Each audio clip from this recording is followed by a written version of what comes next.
Columbia Broadcasting System and its affiliated stations present Orson Welles and the Mercury Theater on the air in The War of the Worlds by H.G. Wells.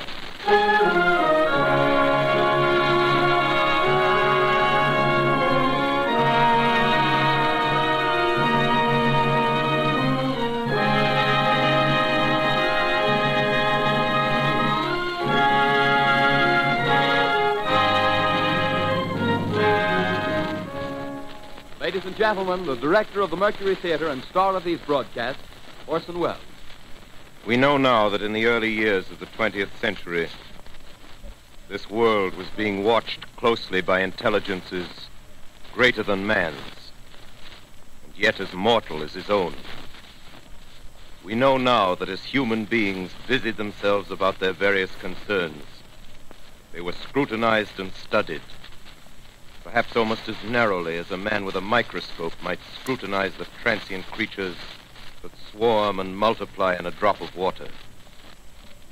With infinite complacence, people went to and fro over the earth about their little affairs, serene in the assurance of their dominion over this small, spinning fragment of solar driftwood, which by chance or design, man has inherited out of the dark mystery of time and space. Yet across an immense ethereal gulf, minds that are to our minds as ours are to the beasts in the jungle, intellects, vast, cool, and unsympathetic, regarded this earth with envious eyes and slowly and surely drew their plans against us.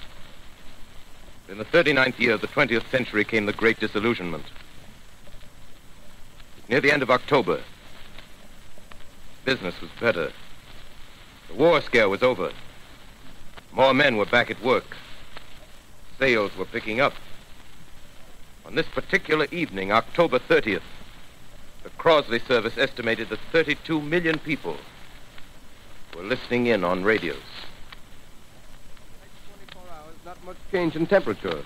A slight atmospheric disturbance of undetermined origin is reported over Nova Scotia, causing a low-pressure area to move down rather rapidly over the northeastern states, bringing a forecast of rain accompanied by winds of light gale force. Maximum temperature 66, minimum 48. This weather report comes to you from the Government Weather Bureau. We take you now to the Meridian Room in the Hotel Park Plaza in downtown New York, where you will be entertained by the music of Raymond Raquello and his orchestra.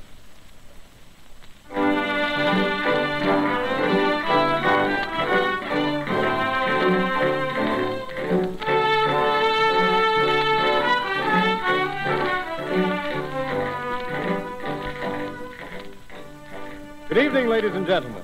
From the Meridian Room in the Park Plaza Hotel in New York City, we bring you the music of Raymond Raquello and his orchestra. With a touch of the Spanish, Raymond Raquello leads off with La Comparsita.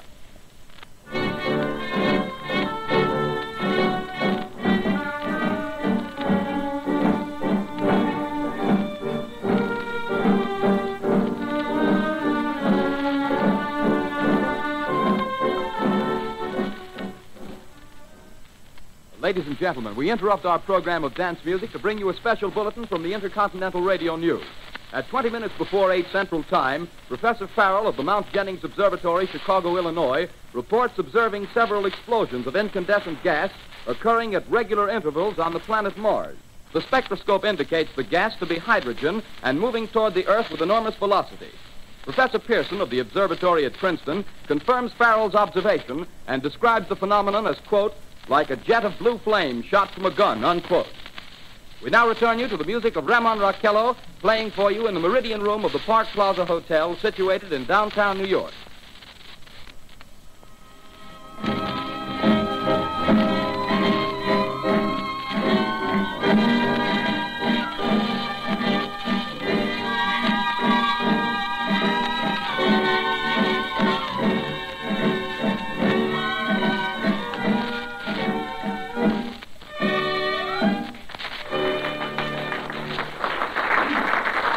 Now, a tune that never loses favor, the ever-popular Stardust, Raymond Raquello and his orchestra.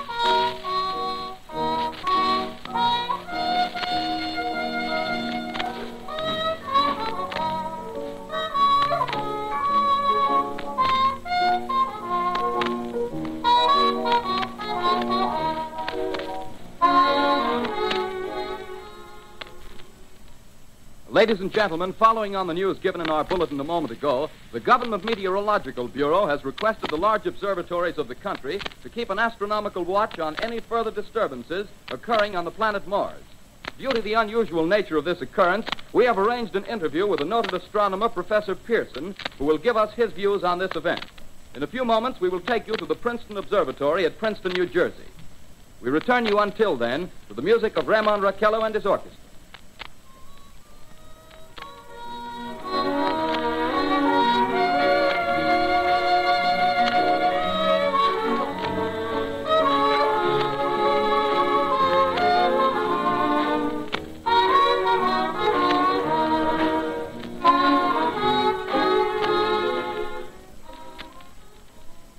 We are ready now to take you to the Princeton Observatory at Princeton, where Carl Phillips, our commentator, will interview Professor Richard Pearson, famous astronomer. We take you now to Princeton, New Jersey. Good evening, ladies and gentlemen. This is Carl Phillips speaking to you from the observatory at Princeton. I'm standing in a large semicircular room, pitch black except for an oblong split in the ceiling. Through this opening, I can see a sprinkling of stars that cast a kind of frosty glow over the intricate mechanism of the huge telescope. The ticking sound you hear is the vibration of the clockwork. Professor Pearson stands directly above me on a small platform, peering through the giant lens. I'll ask you to be patient, ladies and gentlemen, during any delay that may arise during our interview.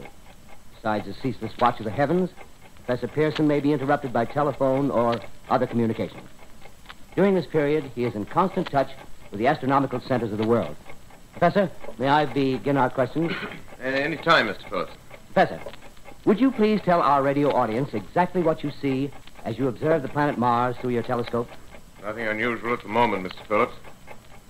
A red disk swimming in the blue sea. Transverse stripes across the disk. Quite distinct now because Mars happens to be at the point nearest the Earth, in opposition, as we call it. In your opinion, what do these transverse stripes signify, Professor Pearson? Not canals, I can assure you, Mr. Phillips. See. Although that's the popular conjecture of those who imagine Mars to be inhabited. From a scientific viewpoint, the stripes are merely the result of atmospheric conditions peculiar to the planet. Then you're quite convinced, as a scientist, that living intelligence as we know it does not exist on Mars? I should say the chances against it are 1,000 to 1.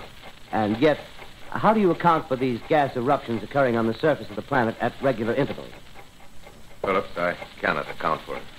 By the way, Professor, for the benefit of our listeners, how far is Mars from the Earth? Approximately 40 million miles. Well, that seems a safe enough distance. Just a moment, ladies and gentlemen. Someone has just handed Professor Pearson a message. While he reads it, let me remind you that we are speaking to you from the observatory in Princeton, New Jersey, where we are interviewing the world-famous astronomer, Professor Pearson. One moment, please. Professor Pearson has passed me a message which he has just received. Professor, may I read the message to the listening audience? Certainly, Mr. Phillips. Ladies and gentlemen, I shall read you a wire addressed to Professor Pearson from Dr. Gray of the Natural History Museum, New York. Quote, 9:15 p.m. Eastern Standard Time. Seismograph registered shock of almost earthquake intensity occurring within a radius of 20 miles of Princeton. Please investigate. Signed, Lloyd Gray, Chief of Astronomical Division. Unquote. Professor Pearson, could this occurrence possibly have something to do with the disturbances observed on the planet Mars? Hardly, Mr. Phillips. This is probably a meteorite of unusual size, and its arrival at this particular time is merely a coincidence. However, we shall conduct a search as soon as daylight permits. Thank you, Professor. Ladies and gentlemen, for the past 10 minutes, we've been speaking to you from the observatory at Princeton, bringing you a special interview with Professor Pearson, noted astronomer. This is Carl Phillips speaking. We are returning you now to our New York studio.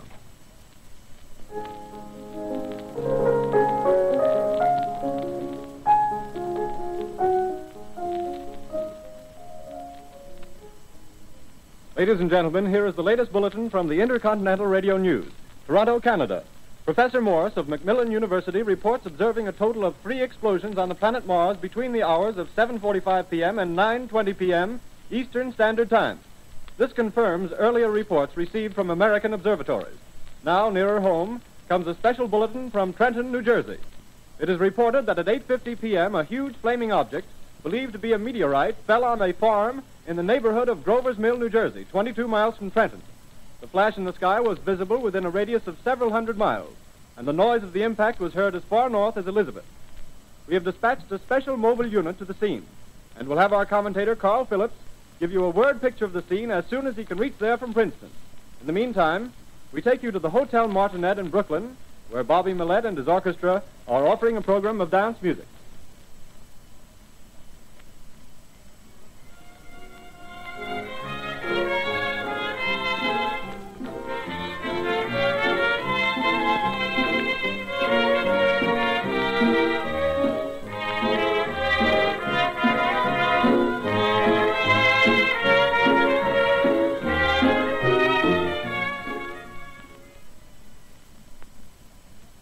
We take you now to Grover's Mill, New Jersey.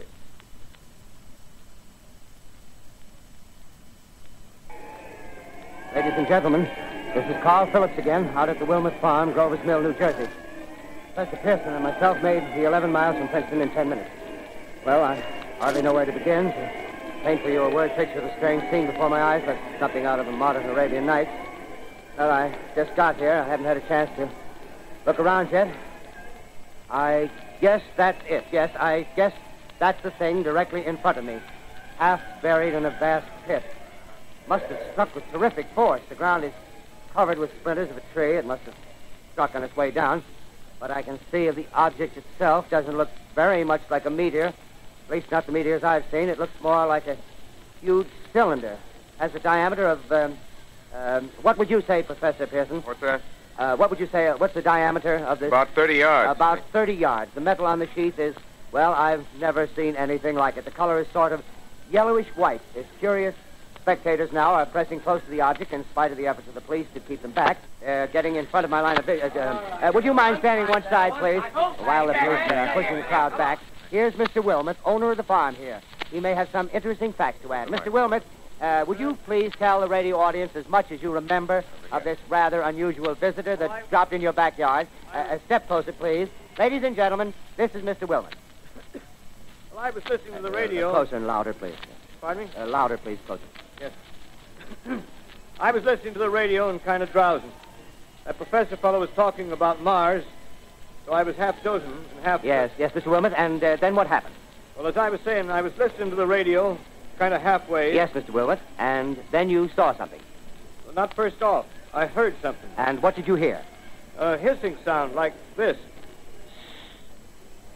Kind of like a 4th of July rocket. Yes, then what? I turned my head out the window and would have sworn I was asleep and dreaming. Yes? I seen a kind of greenish streak and then zingo. Something smacked the ground, knocked me clear out of my chair. Well, were you frightened, Mr. Wilmot? Well, I ain't quite sure. I reckon I was kind of riled. Well, thank you, Mr. Wilmot. Thank you very much. Yeah, you want me to No, talk that's some quite more? all right. That's plenty. Ladies and gentlemen, you've just heard Mr. Wilmot, owner of the farm where this thing has fallen. I wish I could convey the atmosphere, the background of this fantastic scene. Hundreds of cars are parked in a field in back of us, and the police are trying to rope off the roadway leading into the farm, but it's no use. They're breaking right through. Cars' headlights throw an enormous spotlight on the pit where the object's half buried. Now, some of the more daring souls now are venturing near the edge. Their silhouettes stand out against the metal sheen. One man wants to touch the thing. He's having an argument with the policeman. Now, the policeman wins. Now, ladies and gentlemen, there's something I haven't mentioned in all this excitement, but it's becoming more distinct. Perhaps you've caught it already on your radio. Listen, please. Do you hear it? It's a curious humming sound that seems to come from inside the object. I'll move the microphone nearer. Here. Now, we're not more than 25 feet away. Can you hear it now? Professor Pearson. Yes, Mr. Brooks. Can you tell us the meaning of that scraping noise inside the thing? Possibly the unequal cooling of its surface. I say, do you still think it's a meteor, Professor? I don't know what to think. The metal casing is definitely extraterrestrial. Not found on this Earth. Friction with the Earth's atmosphere usually tears holes in a meteorite. This thing is smooth, and you can see its cylindrical Just a minute. shape. Something's happening. Ladies and gentlemen, this is terrific. This end of the thing is beginning to flake off. The top is beginning to rotate like a screw, and the thing must be hollow. Move it! Keep back there! Keep back there! Keep those men back! Keep back there! Keep those idiots back! Ladies, The top floor! Look out there! Stand back! Ladies and gentlemen, this is the most terrifying thing I've ever witnessed. Wait a minute. Someone's crawling out or something. I can see peering out of that black hole two luminous discs. The eyes, it might be a face, might be almost... Good heavens, something wriggling out of the shadow like a gray snake. Now it's another one, and another one, and another one. They look like tentacles to me. Oh, yeah, I can see the thing's body. Now it's large as a bear. It glistens like wet leather, but that face, ladies and gentlemen, it's indescribable. I can hardly force myself to keep looking at it. It's so awful. The eyes are black, and they gleam like a serpent. The mouth is kind of V-shaped with saliva dripping from its rimless lips. It seemed to quiver and pulsate, and the monster, or whatever it is, can hardly move. It seems weighed down by possibly gravity or something. The thing's rising up now, and the crowd falls back. They've seen plenty. The most extraordinary experience, ladies and gentlemen. I can't find words. Well, I'll pull this microphone with me as I talk. I'll have to stop the description until I can take a new position. Hold on, will you, please? I'll be right back in a minute.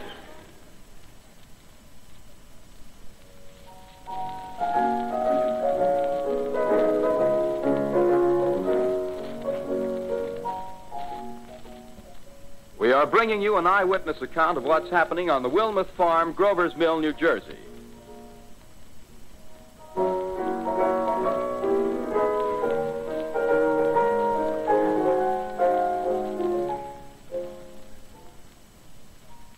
We now return you to Carl Phillips at Grover's Mill. Ladies and gentlemen, Marion. Ladies and gentlemen, here I am, back of a stone wall that adjoins Mr. Wilmuth's garden. From here, I get a sweep of the whole scene. I'll give you every detail as long as I can talk and as long as I can see. More state police have arrived. They're drawing up a cordon in front of the pit. About 30 of them. No need to push the crowd back now. They're willing to keep their distance. The captain's conferring with someone. Can't quite see who. Oh, yes, I believe it's Professor Pearson. Yes, it is. Now they've parted, and the professor moves around one side, studying the object while the captain and two policemen advance with something in their hands. I can see it now. It's a white handkerchief tied to a pole. Flag of truce. If those creatures know what that means, what anything means. Wait a minute, something's happening. Humped shape is rising out of the pit. I can make out a small beam of light against a mirror. What's that? There's a jet of flame springing from the mirror, and it leaps right at the advancing men. It strikes them head on. Lord, they're turning into flames. Now the whole field's caught up by the woods, the barns, the gas tanks of the automobiles spreading everywhere. It's coming this way now, about 20 yards to my right.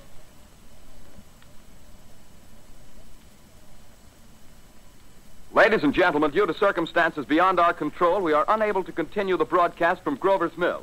Evidently, there's some difficulty with our field transmission. However, we will return to that point at the earliest opportunity.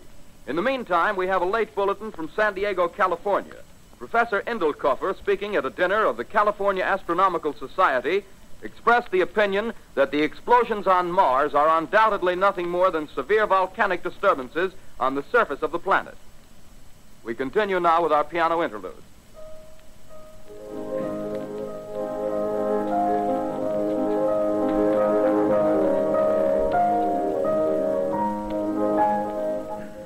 Ladies and gentlemen, I've just been handed a message that came in from Grover's Mill by telephone. Just one moment, please. At least 40 people, including 6 state troopers, lie dead in a field east of the village of Grover's Mill, their bodies burned and distorted beyond all possible recognition. The next voice you hear will be that of Brigadier General Montgomery Smith, commander of the state militia at Trenton, New Jersey. I have been requested by the governor of New Jersey to place the counties of Mercer and Middlesex as far west as Princeton and east to Jamesburg under martial law. No one will be permitted to enter this area except by special pass issued by state or military authorities. 4 companies of state militia are proceeding from Trenton to Grover's Mill and will aid in the evacuation of homes within the range of military operations. Thank you. You have just been listening to General Montgomery Smith, commanding the state militia at Trenton. In the meantime, further details of the catastrophe at Grover's Mill are coming in. The strange creatures, after unleashing their deadly assault, crawled back in their pit and made no attempt to prevent the efforts of the firemen to recover the bodies and extinguish the fire. The combined fire departments of Mercer County are fighting the flames which menace the entire countryside. We have been unable to establish any contact with our mobile unit at Grover's Mill, but we hope to be able to return you there at the earliest possible moment. In the meantime, we take you to... Just one moment, please. Ladies and gentlemen, I have just been informed that we have finally established communication with an eyewitness of the tragedy. Professor Pearson has been located at a farmhouse near Grover's Mill, where he has established an emergency observation post. As a scientist, he will give you his explanation of the calamity. The next voice you hear will be that of Professor Pearson, brought to you by direct wire. Professor Pearson. Of the creatures in the rocket cylinder at Grover's Mill, I can give you no authoritative information either as to their nature, their origin, or their purposes here on Earth. Of their destructive instrument, I might venture some conjectural explanation. For want of a better term, I shall refer to the mysterious weapon as a heat ray. It's all too evident that these creatures have scientific knowledge far in advance of our own. It's my guess that in some way they are able to generate an intense heat in a chamber of practically absolute non-conductivity. This intense heat they project in a parallel beam against any object they choose by means of a polished parabolic mirror of unknown composition, much as the mirror of a lighthouse projects a beam of light. That is my conjecture of the origin of the heat ray. Thank you, Professor Pearson. Ladies and gentlemen, here is a bulletin from Trenton. It is a brief statement informing us that the charred body of Carl Phillips has been identified in a Trenton hospital. Now, here's another bulletin from Washington, D.C. The Office of the Director of the National Red Cross reports 10 units of Red Cross emergency workers have been assigned to the headquarters of the state militia, stationed outside of Grover's Mill, New Jersey. Here's a bulletin from State Police, Princeton Junction. The fires at Grover's Mill and vicinity are now under control. Scouts report all quiet in the pit, and there is no sign of life appearing from the mouth of the cylinder. Now, ladies and gentlemen, we have a special statement from Mr. Harry McDonald, Vice President in charge of operations. We have received a request from the State Militia of Trenton to place at their disposal our entire broadcasting facilities. In view of the gravity of the situation, and believing that radio has a responsibility to serve in the public interest at all times, we are turning over our facilities to the State Militia at Trenton. We take you now to the field headquarters of the state militia near Grover's Mill, New Jersey. This is Captain Lansing of the Signal Corps, attached to the state militia, now engaged in military operations in the vicinity of Grover's Mill. Situation arising from the reported presence of certain individuals of unidentified nature is now under complete control. The cylindrical object, which lies in a pit directly below our position, surrounded on all sides by 8 battalions of infantry, without heavy field pieces, but adequately armed with rifles and machine guns. All cause for alarm, if such cause ever existed, is now entirely unjustified. Things, whatever they are, do not even venture to poke their heads above the pit. I can see their hiding place plainly in the glare of the searchlights here. With all their reported resources, these creatures can scarcely stand up against heavy machine gun fire. Anyway, it's an interesting outing for the troops.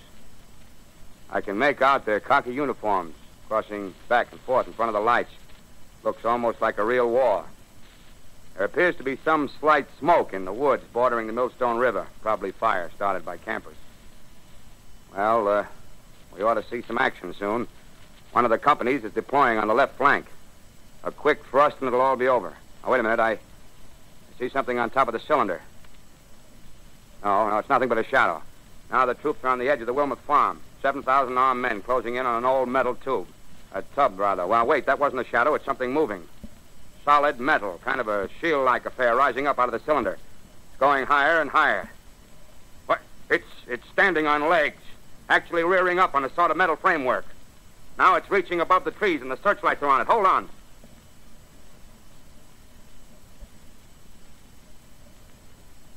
Ladies and gentlemen, I have a grave announcement to make. Incredible as it may seem, both the observations of science and the evidence of our eyes lead to the inescapable assumption that those strange beings who landed in the Jersey farmlands tonight are the vanguard of an invading army from the planet Mars. The battle which took place tonight at Grover Mills has ended in one of the most startling defeats ever suffered by an army in modern times. 7,000 men armed with rifles and machine guns pitted against a single fighting machine of the invaders from Mars. 120 known survivors.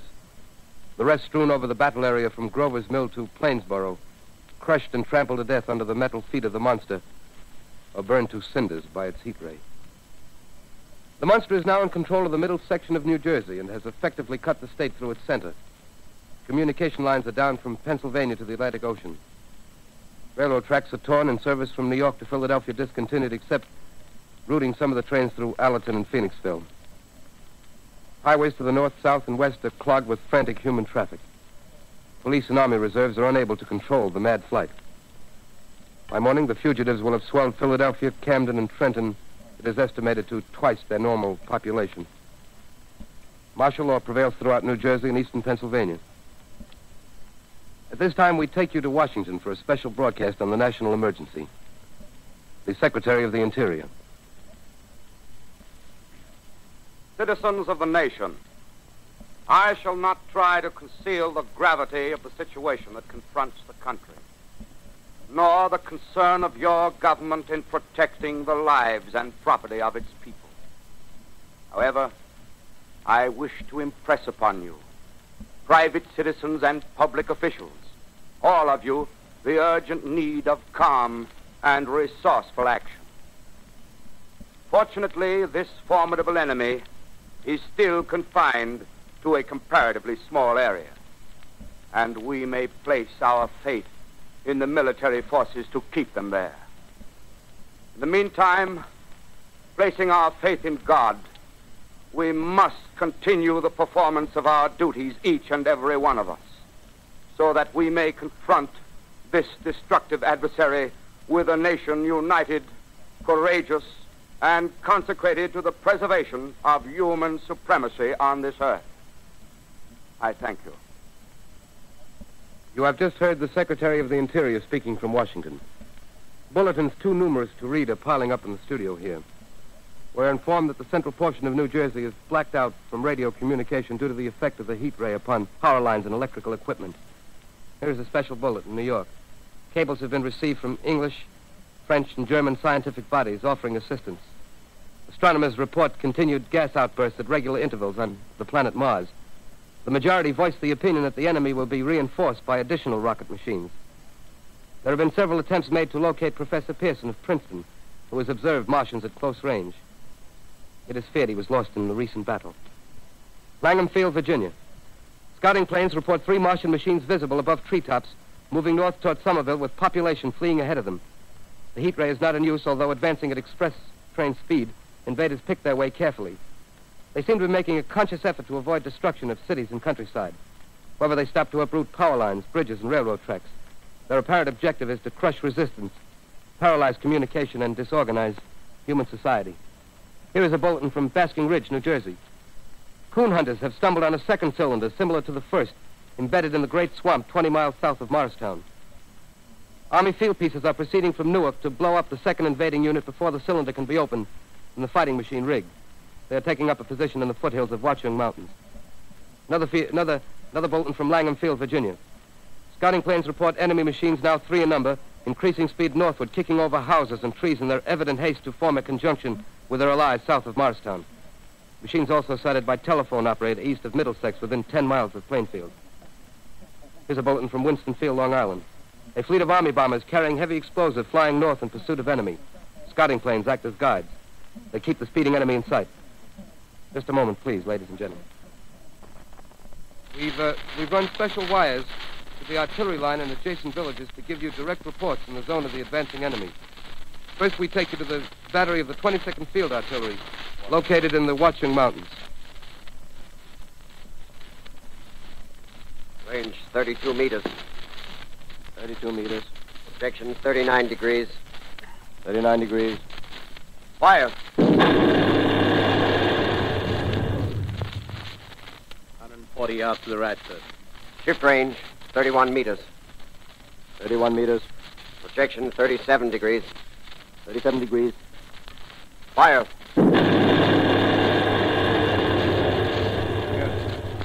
Hit, sir. tripod of one of them. They've stopped. The others are trying to repair it. Quick, get the range. Shift 30 meters. 30 meters. Projection 27 degrees. 27 degrees. Fire. Can't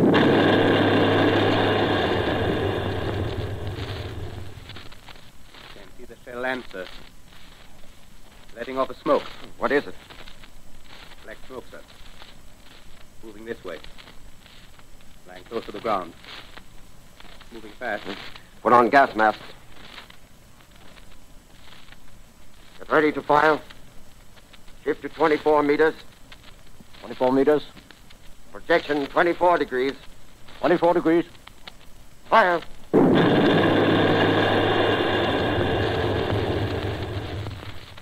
Still can't see, sir. Smoke's coming nearer. Get the range. 23 meters. 23 meters. 23 meters. Projection 22 degrees. 22 degrees.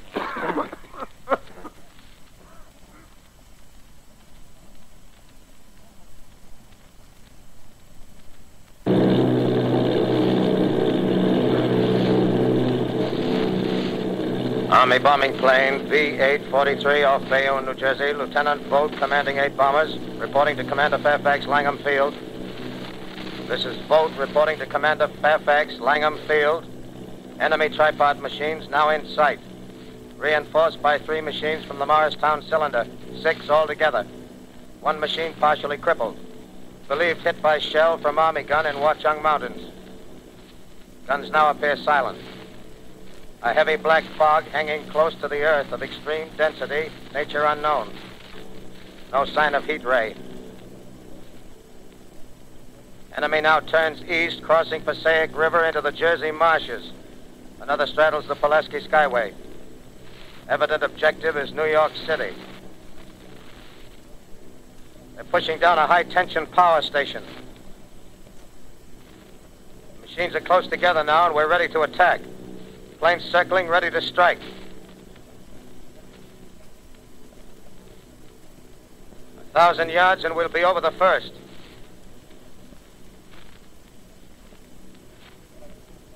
$800 yards.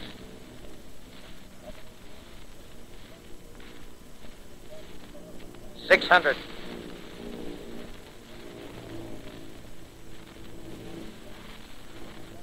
$400. $200. There they go. The giant arm raised. Green flash. They're spraying us with flame. 2,000 feet. Engines are giving out. No chance to release bombs. Only one thing left. Drop on them, plane and all. We're diving on the first one. Now the engine's gone. 8.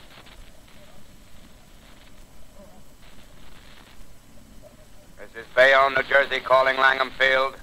This is Bayonne, New Jersey, calling Langham Field. Come in, please. This is Langham Field. Go ahead. 8 Army bombers in engagement with enemy tripod machines over Jersey Flats. Engines incapacitated by heat ray. All crashed. 1 enemy machine destroyed. Enemy now discharging heavy black smoke in direction of... This is Newark, New Jersey. This is Newark, New Jersey. Warning. Poisonous black smoke pouring in from Jersey marshes. Reaches South Street. Gas masks useless. Urge population to move into open spaces. Automobiles use routes 7, 23, 24. Avoid congested areas. Smoke now spreading over Raymond Boulevard.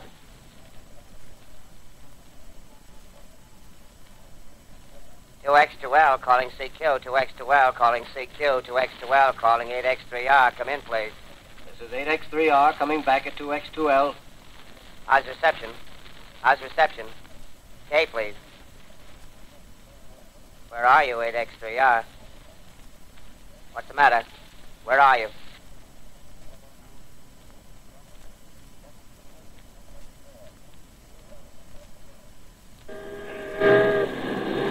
I'm speaking Broadcasting Building. I'm speaking from the roof of Broadcasting Building, New York City. The bells you hear are ringing to warn the people to evacuate the city as Martians approach. Estimated in the last 2 hours, 3 million people have moved out along the roads to the north. Hutchison River Parkway is still kept open for motor traffic. Avoid bridges to Long Island, hopelessly jammed.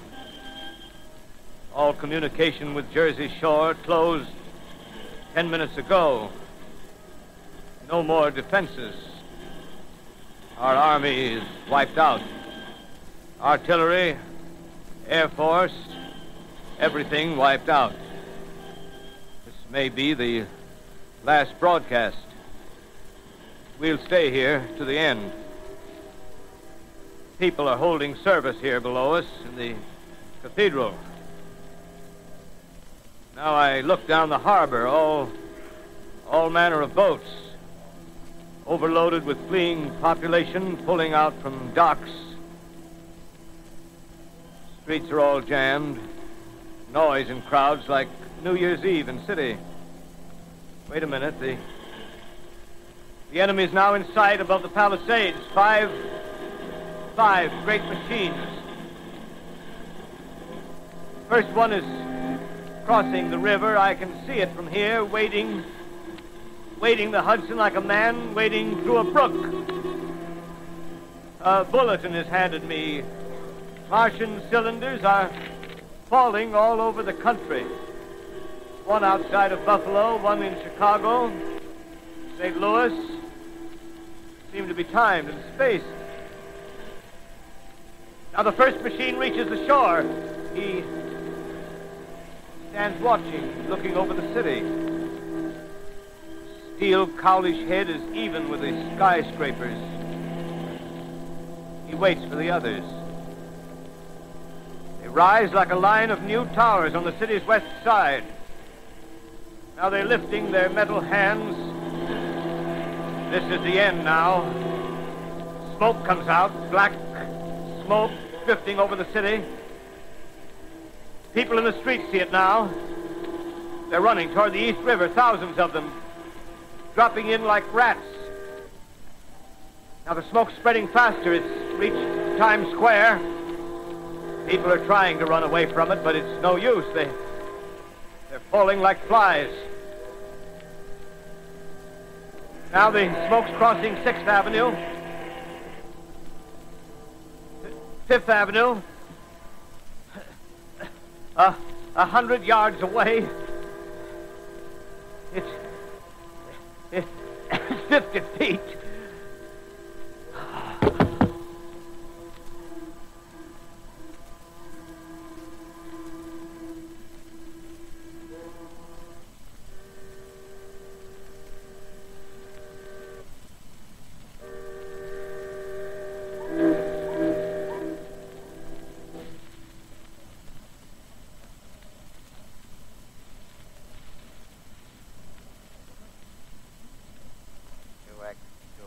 Calling CQ. 2X2L calling CQ. 2X2L calling CQ, New York. Isn't there anyone on the air? Isn't there anyone on the air? Isn't there anyone? 2X2L.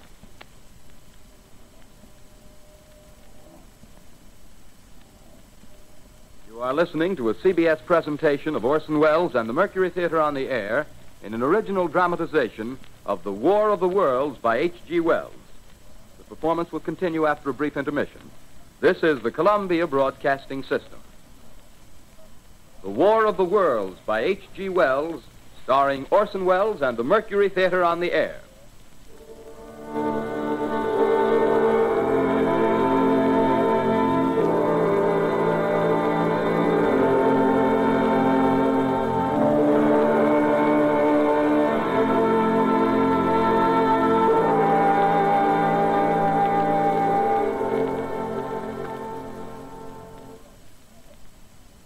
I set down these notes on paper. I'm obsessed by the thought that I may be the last living man on Earth.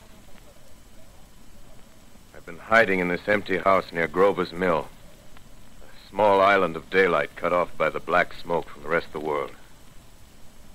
All that happened before the arrival of these monstrous creatures in the world now seems part of another life. A life that has no continuity with the present. Furtive existence of the lonely derelict who pencils these words on the back of some astronomical notes bearing the signature of Richard Pearson. I look down at my blackened hand and I try to connect them with a professor who lives at Princeton and who, on the night of October 20th, glimpsed through his telescope an orange splash of light on a distant planet. My wife, my colleagues, my students, my books, my observatory, my world. Where are they? Did they ever exist? Am I Richard Pearson? What day is it? Do days exist without calendars?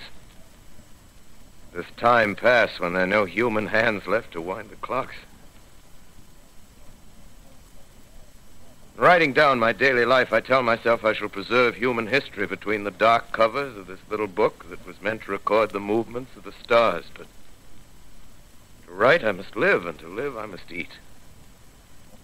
Find moldy bread in the kitchen and an orange not too spoiled to swallow. Keep watch at the window. Time to time, I catch sight of a Martian above the black smoke.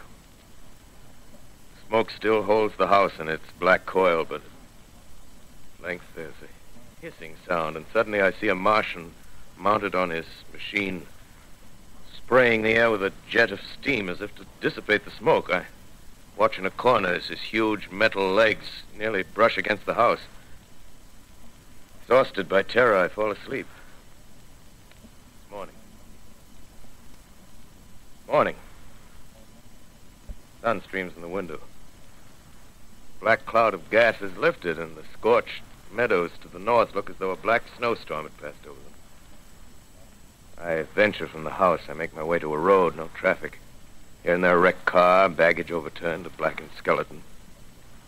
Push on north. For some reason, I feel safer trailing these monsters than running away from them. And I keep a careful watch. I've seen the Martians feed. Should one of their machines appear over the top of trees, I'm ready to fling myself flat on the earth. I come to a chestnut tree. October. Chestnuts are ripe. Fill my pockets. I must keep alive. 2 days I wander in a vague northerly direction through a desolate world. Finally, I notice a living creature. A small red squirrel in a beech tree. I stare at him and wonder. He stares back at me. I believe at that moment the animal and I shared the same emotion. The joy of finding another living being. Push on north. I find dead cows in a brackish field, and beyond the charred ruins of a dairy, the silo remains standing guard over the wasteland like a lighthouse. Deserted by the sea. Astride the silo perches a weathercock. The arrow points north. North. Next day, I come to a city. City vaguely familiar in its contours, yet its buildings strangely dwarfed and leveled off as if a giant had sliced off its highest towers with a capricious sweep of his hand. Reached the outskirts, I found Newark. Newark, undemolished but humbled by some whim of the advancing Martians.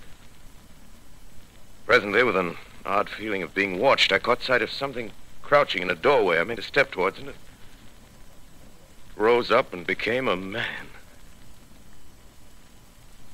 A man armed with a large knife. Stop! Where do you come from? I come from many places. A long time ago from Princeton. Princeton, huh? That's near Grover's Mill. Yes. Grover's Mill. There's no food here. This is my country. All this end of town down the river. There's only food for one. Which way you going? I don't know. I guess I'm looking for people. Hey, what was that? Did you hear something just then? No. Only a bird. A live bird. Yeah. You get to know that birds have shadows these days. Say, we're in the open here.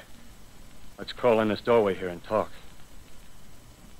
Have you seen any Martians? No. They're going over to New York. Night, the sky's alive with their lights, just as if people were still living in it. By daylight, you can't see them. 5 days ago, a couple of them carried something big across the flats from the airport. I think they're learning how to fly. Fly? Yeah, fly. Then it's all over with humanity. Stranger, there's still you and I. 2 of us left. Yeah. They got themselves in solid. They wrecked the greatest country in the world. Those green stars, they're probably falling somewhere every night. They've only lost one machine. There isn't anything to do. We're done. We're licked. Where were you? You're in a uniform. Yeah, what's left of it. I was in the militia. National Guard. That's good. There wasn't any war. Any more than there's war between men and ants. Yes, but we're eatable ants. I found that out. What'll they do to us? I thought it all out. Right now, we're caught as we're wanted. The Martian only has to go a few miles to get a crowd on the run. But they won't keep on doing that. They'll begin catching us systematic, like keeping the best and storing us in cages and things. They haven't begun on us yet. Not begun? Not begun.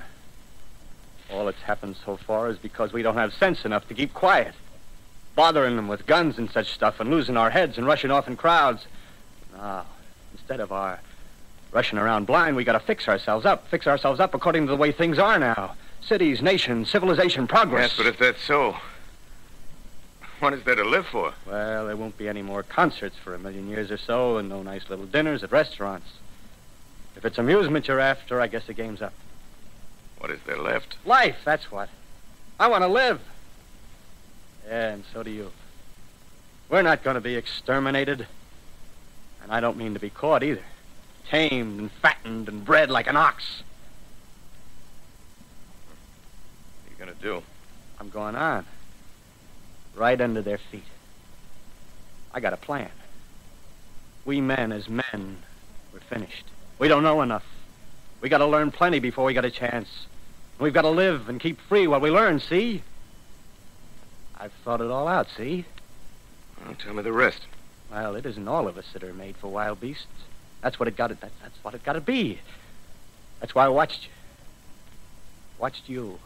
All those little office workers that used to live in these houses. They be no good. They haven't any stuff in them. They used to run off to work. I've seen hundreds of them running to catch their commuter's train in the morning, afraid they'd get canned if they didn't. Running back at night, afraid they wouldn't be in time for dinner. Lives insured and a little invested in case of accidents. Yeah, and on Sundays, worried about the hereafter. Well, the Martians, they'll be a godsend for those guys. Nice, roomy cages, good food, careful breeding, no worries. Yeah, after a week or so of chasing around the fields on empty stomachs, they'll come and be glad to be caught.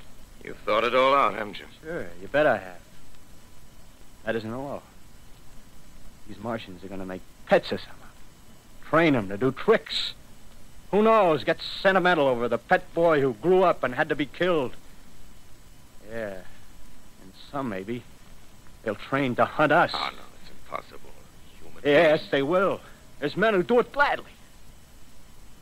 One of them ever comes after me, by... In the meantime, you and I and others like us, where are we to live when the Martians own the Earth? I got it all figured out. We'll live underground. I've been thinking about the sewers. Under New York, there are miles and miles of them. The main ones, they're big enough for anybody. Then there's cellars, vaults, underground storerooms, railway tunnels, subways. You begin to see, huh? We'll get a bunch of strong men together. No weaklings. That rubbish, out. As you meant me to go. All right. Give you a chance, didn't I? Won't quarrel about that. Go on. Well, we got to make safe places for us to stay in, see? Get all the books we can. Science books. That's where men like you come in, see? We raid the museums. We'll even spy on the Martians. May not be so much we have to learn before... Listen. Just imagine this. 4 or 5 of their own fighting machines suddenly start off. Heat rays right and left. Not a Martian in them. Not a Martian in them, see? But men. Men who've learned the way how. May even be in our time. Gee. Imagine having one of them lovely things with its heat ray wide and free. We'd turn it on Martians. We'd turn it on men. We'd bring everybody down on their knees. That's your plan. Yeah. You, me, a few more of us. We'd own the world. I see. Hey. Hey, what's the matter? Where are you going? Not to your world. Bye, stranger. Well, after parting with the artilleryman, I came at last to the Holland Tunnel, entered that silent tube. Anxious to know the fate of the great city on the other side of the Hudson. Cautiously, I came out of the tunnel and made my way up Canal Street. Reached 14th Street, and there again were black powder and several bodies and an evil, ominous smell from the gratings of the cellars of some of the houses. I wandered up through the 30s and 40s, stood alone on Times Square, caught sight of a lean dog running down 7th Avenue with a piece of dark brown meat in his jaws and a pack of starving mongrels at his heels. Made a wide circle around me as though he feared I might prove a fresh competitor. Walked up Broadway in the direction of that strange powder, past silent shop windows, displaying their mute wares to empty sidewalks. Past the Capitol Theater, silent, dark. Past a shooting gallery where a row of empty guns faced an arrested line of wooden ducks. Near Columbus Circle, I noticed models of 1939 motor cars in the showrooms facing empty streets. Over the top of the General Motors building, I watched a flock of black birds circling in the sky. Hurried on. Suddenly, I caught sight of the hood of a Martian machine, standing somewhere in Central Park, gleaming in the late afternoon sun. An insane idea. I rushed recklessly across Columbus Circle and into the park. I climbed a small hill above the pond at 60th Street, and from there I could see, standing in a silent row along the mall, 19 of those great metal titans, their cowls empty, their steel arms hanging listlessly by their sides. I looked in vain for the monsters that inhabit those machines. Suddenly, my eyes were attracted to the immense flock of black birds that hovered directly below me. They circled to the ground. And there before my eyes, stark and silent, lay the Martians with the hungry birds pecking and tearing brown shreds of flesh from their dead bodies. Later, when their bodies were examined in laboratories, it was found that they were killed by the putrefactive and disease bacteria against which their systems were unprepared. Slain, after all, man's defenses had failed by the humblest thing that God, His wisdom, has put upon this earth. Before the cylinder fell, there was a general persuasion that through all the deep of space, no life existed beyond the petty surface of our minute sphere. Now we see further. Dim and wonderful is the vision I've conjured up in my mind of life spreading slowly from this little seedbed of the solar system throughout the inanimate vastnesses of sidereal space. But a remote dream, maybe that the destruction of the Martians is only a reprieve to them and not to us. The future ordained, perhaps. Strange it now seems to sit in my peaceful study, Princeton, writing down this last chapter of the record, begun at a deserted farm in Grover's Mill. Strange to watch children playing in the streets. Strange to see young people strolling on the green where the new spring grass heals the last black scars of a bruised earth. Strange to watch the sightseers enter the museum where the dissembled parts of a Martian machine are kept on public view. Strange when I recall the time when I first saw it.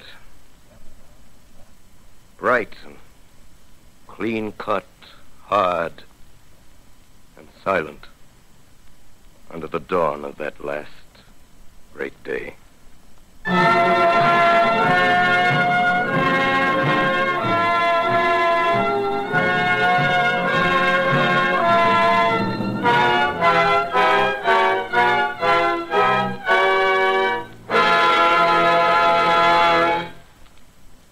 This is Orson Welles, ladies and gentlemen. Out of character, to assure you that the War of the Worlds has no further significance than as the holiday offering it was intended to be. The Mercury Theater's own radio version of dressing up in a sheet and jumping out of a bush and saying boo. Starting now, we couldn't soap all your windows and steal all your garden gates by tomorrow night, so we did the best next thing. We annihilated the world before your very ears and utterly destroyed the CBS. You will be relieved, I hope, to learn that we didn't mean it, and that both institutions are still open for business. So goodbye, everybody, and remember, please, for the next day or so, the terrible lesson you learned tonight. That grinning, glowing, globular invader of your living room is an inhabitant of the pumpkin patch, and if your doorbell rings and nobody's there, that was no Martian, it's Halloween.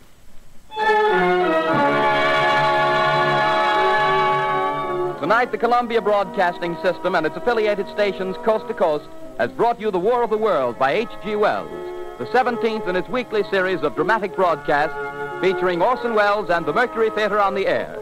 Next week, we present a dramatization of 3 famous short stories. This is the Columbia Broadcasting System.